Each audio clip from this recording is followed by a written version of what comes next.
একটা বিষয়ে কান খুলে শুনে রাখেন, আসন্ন সময়গুলোতে এই বিশ্বে শুধুমাত্র ইসলাম থাকবে, আর কিচ্ছু থাকবে না।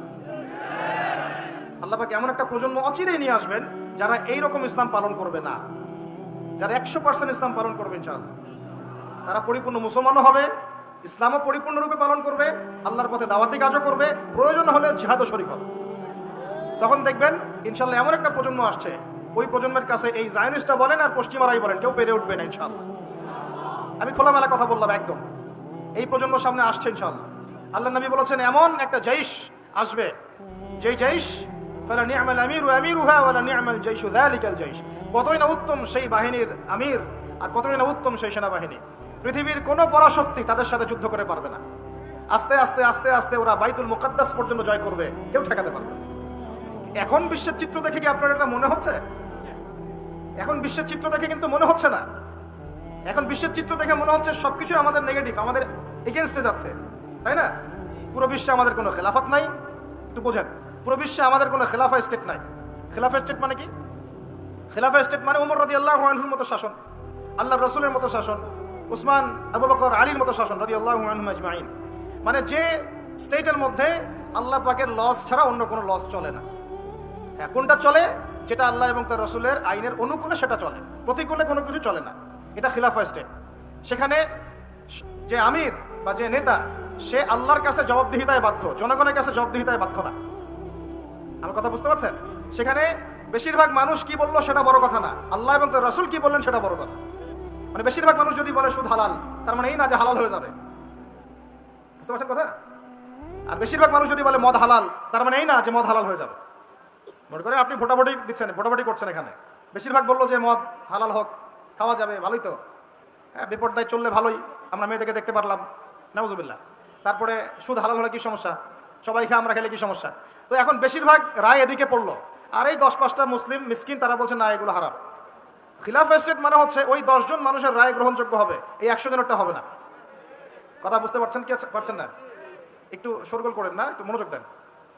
এখন পুরো বিশ্বে কি এমন কোন স্টেট আছে আপনার? আছে? কোথায় আছে? আবুধাবিতে, কাতারে, কুয়েতে? হ্যাঁ, মাশাআল্লাহ, একটা কথা বলেছেন। খোরাসান, এখানে ট্রাই করছে, কত বছর যুদ্ধ করলো? 20 বছর। আমরা দোয়া করি আল্লাহ পাক প্রত্যেক মুসলিম রাষ্ট্রের রাষ্ট্রপ্রধানদেরকে শক্তিশালী করুন এবং তাদেরকে ইসলাম বোঝার তৌফিক দান করুন, তাদেরকে আল্লাহ পাকের জমিনে আল্লাহর খলিফা হওয়ার তৌফিক দান করুন। দোয়া করতে কোনো সমস্যা? আল্লাহ পাক চাইলে আমাদের এই দেশটা এত উন্নত হবে, একদিন আমরা দেখবেন ইনশাআল্লাহ জাতিসংঘে ভেটো পাওয়ার দিব ইনশাআল্লাহ। যদিও এটা একটা কাল্পনিক স্বপ্নের মতোই, কিন্তু স্বপ্ন দেখতে দোষ আছে।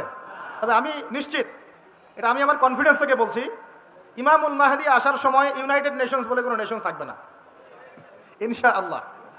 ঈসা আলাইহিস সালাম যখন আসবেন তখন জাতিসংঘ বলে কোনো সংঘ থাকবে না ইনশাআল্লাহ। আপনাদের কি মনে হয় ঈসা আলাইহিস সালাম যখন আসবেন, এসে জাতিসংঘে গিয়ে বলবেন আমার খেলাফা রাষ্ট্র কায়েমের অনুমোদন দেন? আপনার তাই মনে হয়? সে বলবে যে আমাকে ডলার দেন, ডলার দিয়ে কেনাবেচা করব? হ্যাঁ, সে বলবে যে আপনার রেজুলেশন পাস করেন, আমি প্যালেস্টাইন থেকে, জেরুজালেম থেকে ইসলামী খেলাফত কায়েম করতে চাই, আমাকে সমর্থন দেন? তিনি কি এগুলো করতে যাবেন? আপনার মনে হয় তিনি এসে ওয়ার্ল্ড ব্যাংকে গিয়ে বলবেন আমাকে লোন দেন, IMF এ গিয়ে বলবেন আমাকে লোন দেন? তার মানে ওই সময় এগুলোর কোনো অস্তিত্বই থাকবে না ইনশাআল্লাহ। এটা বোঝাই যাচ্ছে থাকবে না ইনশাআল্লাহ। এখন কথা শোনেন, সারা ওয়ার্ল্ডের অবস্থাটা একটু দেখেন, আমাদের অবস্থা দেখেন। আমাদের কি এরকম কোনো খিলাফা স্টেট আছে? নাই। শেষ হয়ে গেছে কত সালে? 1914 সালে। কত সালে? তার আগ পর্যন্ত কিছু কিছু জায়গায় এটা ছিল। 14 সালে ধ্বংস হলো কার হাতে? ব্রিটিশদের হাতে। কার হাতে? আর ভিতর থেকে কিছু মুনাফিক কাজ করেছে, নাজদিরা। এই নাজদিরা ব্রিটেনের সাথে হাত মিলিয়ে জেরুজালেম দখল করে এটাকে ইহুদিদের হাতে তুলে দিয়েছে। খুশি হলেন? ব্রিটেন এটা দখল করে কিন্তু নিজে সেখানে থাকে নাই, সে ওটা দখল করে ইহুদিদের জন্য খুলে দিয়েছে। আর আপনাদেরকে জানিয়ে রাখি, এই ঘটনার 2000 বছর আগ পর্যন্ত এই ইহুদিরা এখানে ঢুকতে পারে নাই। কত হাজার বছর? 2000 বছর পরে এই ঘটনা ঘটেছে। তাহলে ঘটনার আপনার কাছে বিস্ময়কর মনে হচ্ছে না? 2000 বছর পর এই ব্রিটেনের হাত ধরে তারা এখানে ঢুকেছে। আর আমাদের মুসলিমদের মধ্যে নাজদিরা সহযোগিতা করেছিল। তারা এই 5000 পাউন্ড, মাসিক 5000 পাউন্ডের বিনিময়ে উম্মার সাথে গাদ্দারি করে ব্রিটেনের সাথে হাত মিলিয়ে তুর্কিদের বিরুদ্ধে যুদ্ধ করেছে। তা করতে পারেন? ওই যে রাজাকার একটা কথা বলি না আমরা, এটা প্রত্যেক যুগে যুগে ছিল। এই যে মীর জাফর একটা কথা বলি না, যুগে যুগেই ছিল।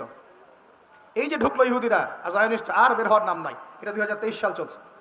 আর আপনাকে বলে দিলাম যে ওরা তো আর এখানে বেড়াইতে আসে নাই, আসছে পুরো হোলি ল্যান্ডটা দখল করে দাজ্জালের জন্য এই রাষ্ট্রটা উন্মুক্ত করতে, যাতে সে এখান থেকে পুরো বিশ্ব শাসন করতে পারে।